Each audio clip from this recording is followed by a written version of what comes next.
All of everybody here, being at the Fayetteville Rotary Club, this is an exciting day for me. Wasn't too long ago, George called me, wanting me to do a video for him, and he tells me about this idea he had, and I was thinking, he really needs to call somebody else. And but anyway, after he tells me, George Wells is from Huntsville, and he's going to tell you all about himself, and he's also got a bulletin. We appreciate Lucy putting this in the bulletin. But he's got a great idea for a song, and he was telling me it's about a blind man and how he's never seen the sunshine, but he's often felt the rain. And I thought, well, that sounds like a pretty good catch, and sounded like it would be a good idea for a video. And so him and a bunch of his friends got together on a Saturday morning in downtown Huntsville, and we pulled off this video, and he'll tell you about that. Also, he has a CD of the song, so y'all can listen to it later on, because it's a really good idea for a song, and it'll touch your heart, and I hope the video does too. We'll show that a little bit later. But I would like to introduce the Fayetteville Rotary Club, Mr. George Wells.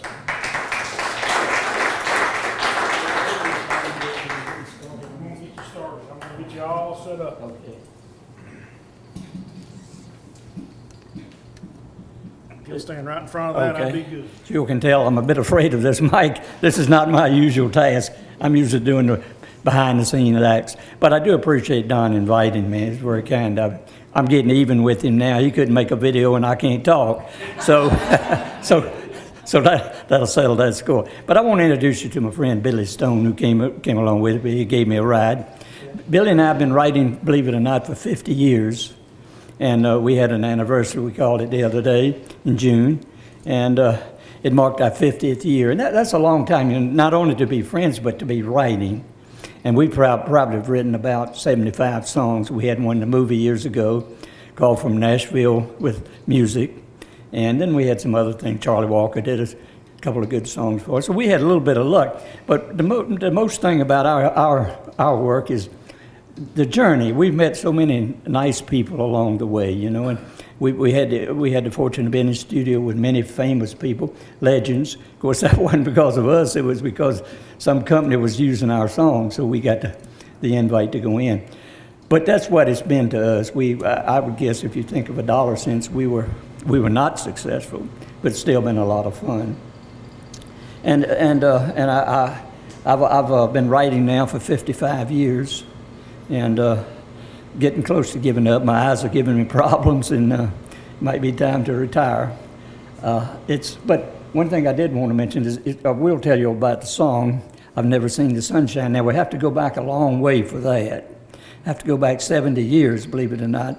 I was 16 years old at the time, going to a business school. I lived in Portsmouth, Virginia, across from Norfolk. The only way you could get over to Norfolk would be to ride the ferry boat. My sister and I would get up in the morning, walk to the bus stop, catch the bus, ride to downtown Portsmouth, get off the bus, hop on the ferry boat, and ride over to Norfolk, and I'd walk to school. And that reminds me, the other day I was talking to my great-granddaughter, and I said, "Where are you working at now, kid?" She says, "I'm not working, Granddaddy. I don't have a car." And I thought, my goodness, I don't believe I had a car either when I caught that bus. But anyway, that's the way people are nowadays, I guess. But, we didn't think anything about it. I did that for 2 years. But on that ferry boat, there was a blind man, and he had a little kid leading him around. And the blind man had a sign on his chest, and it said, "Help the blind man, please, sir." The blind man had a guitar, and he played a song and sang. And he had pencils. He was selling pencils off the can. So really, it's based on a true story. And as I said, that was 70 years ago. And the story always touched me.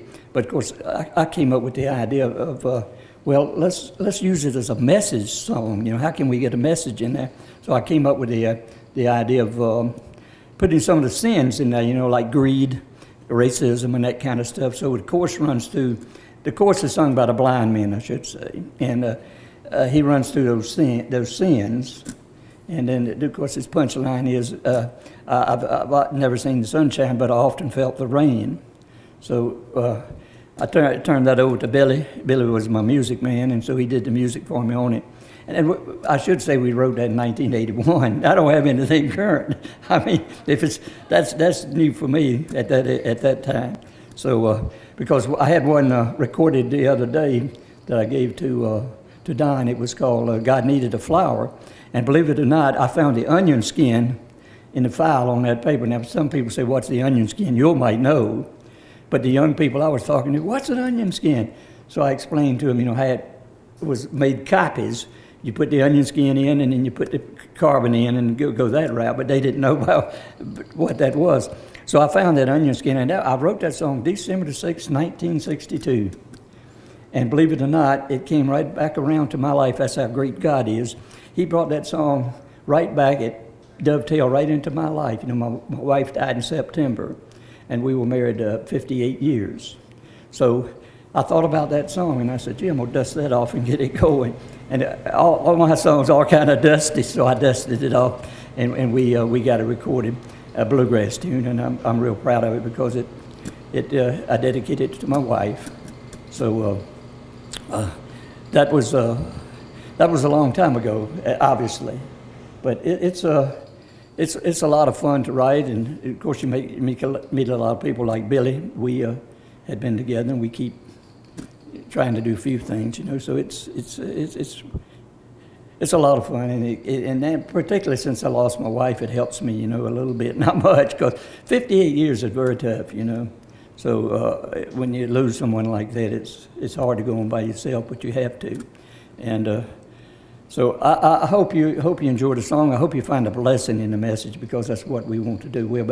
I think most writers are that way. They want to write, but they want you to hear it, and they want you to get a blessing out of it. Because just think, suppose somebody hears one of my songs, and there's a kind word in there, and it helps them and gets them through a bad day. And particularly to go to perhaps to one extreme, suppose this man is thinking of suicide, and you say something kind to him. You break up the suicide for him, and but anyway, it's good to have a song out there, and I've been very fortunate, so has Billy, in getting some things done. But the main thing is we hope we've reached the people with the message, because to me, faith is what it's all about. Matter of fact, I wrote a song the other day, and it's a good thing to remember. It's called, I wrote it after my wife died, I should say. It's called Not Everybody Has a Tomorrow, and it gives you some good advice, because I've gotten that advice. I'll tell you a little bit about my medical history, 20 years of it. I had, starting like 18 to 20 years ago, I had 4 stomach operations. And then in 2004, I had a heart attack and died. And that picture you see in the brochure comes off the billboard. Barbara and I were on the billboard for a year. The story we had about dying was so interesting, they thought it was written by Hollywood. So they liked it. And here's the way it started out. I had chest pains, and Barbara said, come on, we'll go to the hospital. I said, no, I'm going to call the ambulance. So the ambulance came. He said, where do you want to go? I said, well, take me to the nearest hospital, which was Crestwood. Went to Crestwood. They put me in the bed in the emergency room, wired me up, got me all strapped in, and my heart stopped beating. Now, if God isn't in it, I don't know what we could say, because that's just too coincidental, to drop dead in the hospital. So the last thing my wife saw is them dragging the bed down the hallway, and the wires are flapping and everything, and they're beating on me. They broke a rib, knocked out a tooth, cut my lip, and as I like to say, they beat the death out of me. And that they really did, They really did, and I was thankful for that. My friend, who's a doctor, he said, now I suppose you're going to sue them, huh? I said, no, not hardly. But anyway, that's how my faith and my music writing went. And if you'll have somebody that is interested in writing, if it's your granddaughter, your daughter, or you, please give me a call. I would be glad to help you. I mean, I haven't been in the business for a long time. I know about the copyrights and the professional rights organizations and a lot of other things that would be very helpful to a new writer. And here's the thing, I think God keeps old folks around to tell you all young people some things. So call on me if I can help you. Anybody have any questions, anything you'd like to ask me? Or? Tell us about some of the folks that you work with, like legends and that kind of thing. Okay, fortunately we had the last 2 songs that Charlie Walker of the Grand Ole Opry did. There's one called Little League in Heaven, and Thank God for the Roses. And Charlie did that. I think Charlie died in 2008, but he recorded that a few years before he died. So that was two of them. And we worked with Orval Profit. He was a Canadian Hall of Famer, and he recorded Little League in Heaven. So we had that recorded twice. Then we had I'm trying to think of somebody. Aaron Wilburn. I don't know if you'll know Aaron or not. He was from Huntsville. He's a gospel person. He did Prince of Peace, and then the Regents. They did from over in Arab. They did a number of gospel songs for us. And another one we were proud of was Jim Hamill did it. Jim died some while back too. See, geez, it seemed like everybody died that we worked with. I don't know what that means, but anyway, Jim did a song for me. Billy and I wrote called. Let me see if I can think of that now. Billy? That Jesus loves me feeling makes me stand up and shout. See why I brought him along? I knew I knew I'd forget it. But that Jesus loves me feeling makes me stand up and shout. Now we had that song on an album that Jim had out, and it was called The Apple Tree. And that song stayed on the charts for months and months and sold a ton of records, but nobody had ever heard of our song. It never got played because of the Apple Tree song. Everybody wanted the Apple Tree. But at least we had it on there and it went along for the ride. So we appreciate that. Thank you, man. Where did you record your record? Well, if they were Nashville folks, we recorded in Nashville. But a lot of our visits in the studio, we were doing demos, or demonstration songs.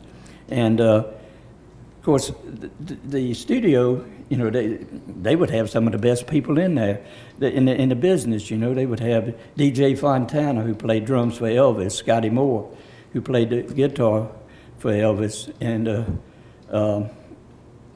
trying to think of Jimmy Smith on the keyboard. These are people that were really studio musicians and really, really good, talented people. But like I said, we were invited because it was our song, but otherwise we probably would not have been there. But it was interesting to watch these people because they're fascinating. If you've ever been in the studio and watched somebody, they start out with the song. It's first thing you know, they got it all built up and it sounds really great. So that was our pleasure to work with those folks. Yes, sir. Tell us about from getting an inspiration and starting to write until you get something you're ready Okay. to present Okay. to someone as a demo. Thank you. That's a good point. And writing, everybody writes differently. I'm sure. Me, I start out with the chorus. I like the chorus, and I call myself the title person. And I get titles from everywhere. Somebody might bring one up. I hear it on TV. And my wife used to fuss at me for looking at Western movies. She said, "Oh, well, you always find a Western." Well, sometimes I got good words out of them. So I listen. I just gather up these titles from wherever. Heard one on Dr. Phil one day called "She's My Soft Place When I Fall," and I said, "Hey, that's a good song." So I wrote that, and it turned out real good. But I start out with the chorus, and of course, I got the title, and then I do the chorus. And then I look at each verse as it's an act on a play. First act, you want to tell what's wrong. Maybe you're sick or whatever you got to say about it. You were unsaved at that time, and you go on. And verse 2 would be, and it would be act 2.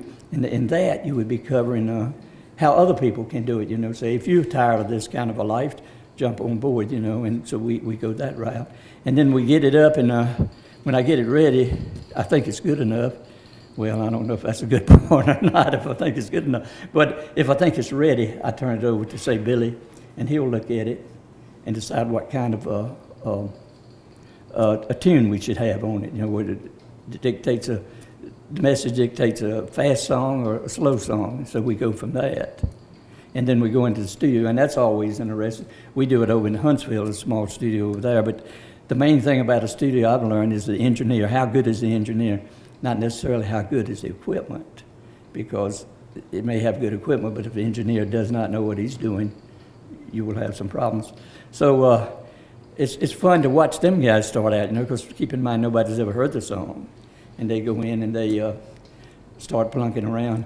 And let me use one example for you. On this song here, you'll hear, we went back in and did the fiddle, and we did a keyboard on it.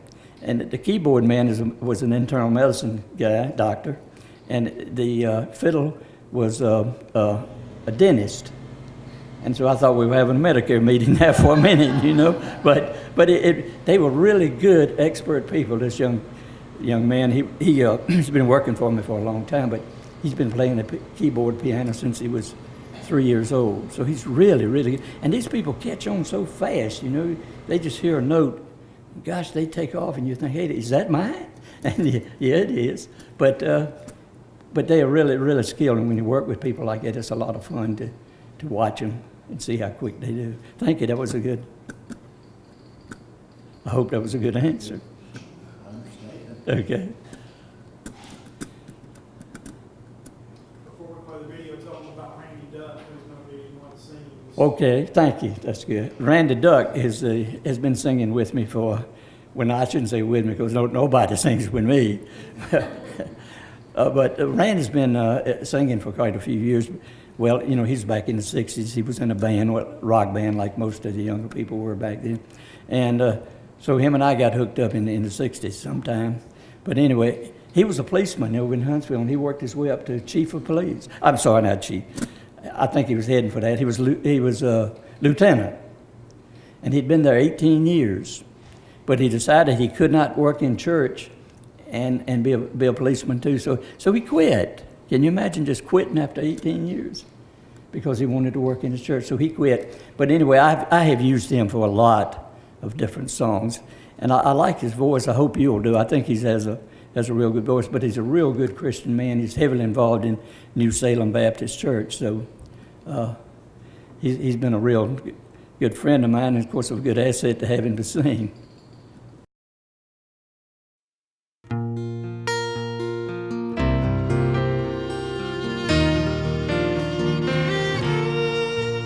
On a busy city sidewalk in Huntsville, Alabama, sat an old blind gentleman selling pencils from a can.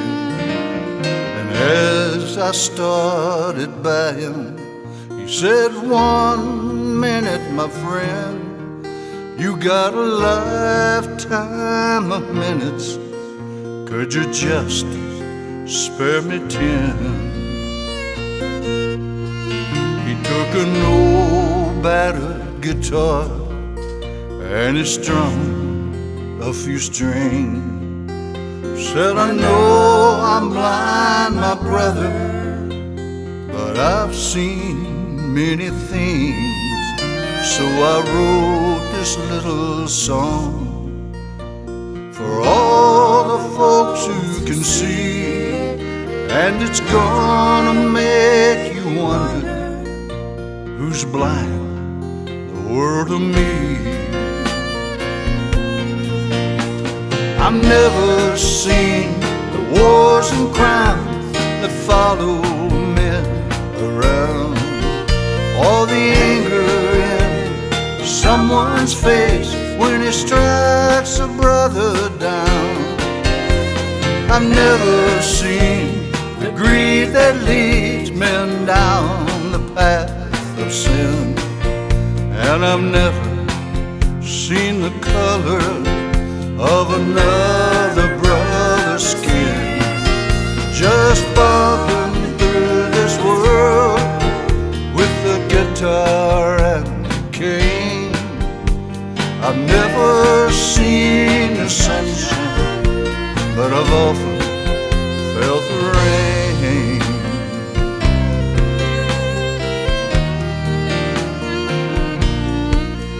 When he thanked me for the money that I dropped into his cup, he said, "God bless you, brother, don't you ever give up.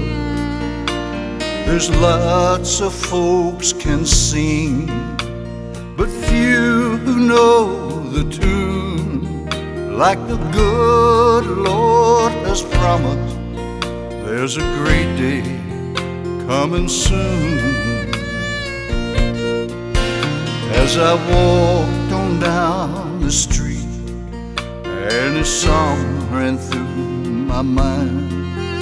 What a better world this would be if only we could find a way we all could live without such grief and pain. Then we'd all see the sunshine and never feel the rain. I've never seen the wars and crime that follow men around, or the anger in someone's face when it strikes a brother down. I've never seen the greed that leads men down the path of sin, and I've never seen the color of another brother's skin.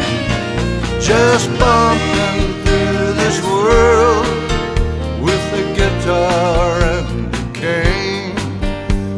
I've never seen the sunshine, but I've often felt the rain. Just bumping through this world with the guitar and the cane.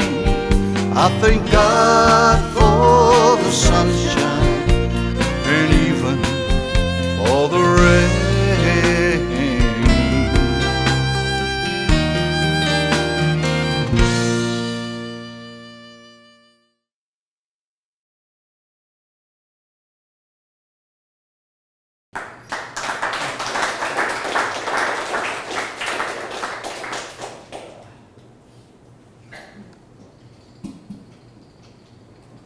I hope you enjoyed that. Now, I forgot to thank Don for the good job on that, and I wish you would give him a hand. He did a wonderful job for us on it.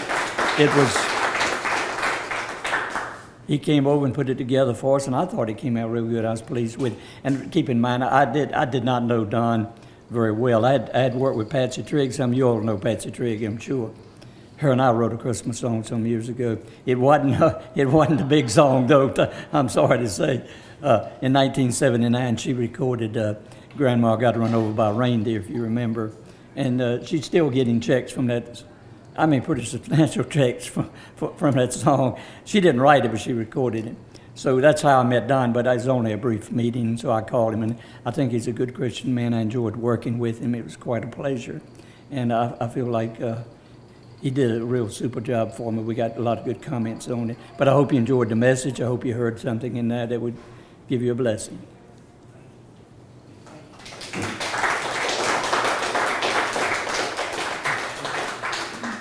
you very much. I appreciate you coming today. He gave everybody a CD, so I'm going to hand those out, and this one will turn over to you. And I appreciate y'all coming up here, Billy. Thank you very much. Appreciate it.